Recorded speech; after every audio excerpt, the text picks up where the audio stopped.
Utos ng National Police Commission na bawiin ang balasahan sa pulisya na ipinatupad ni PNP Chief General Nicolas Torre III.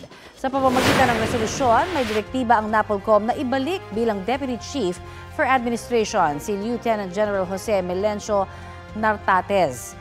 Ipinababalik naman kay Lieutenant General Bernard Banac ang posisyon ng Commander ng Area Police Command Western Mindanao.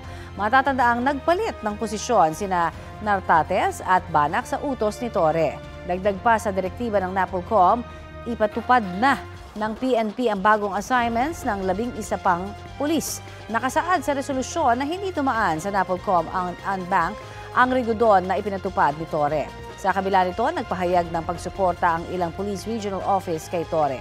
Ayon kay Torre, naresolba na ang anyay conflict sa pagitan ng PNP at NAPOLCOM sa pamamagitan ng dialogo.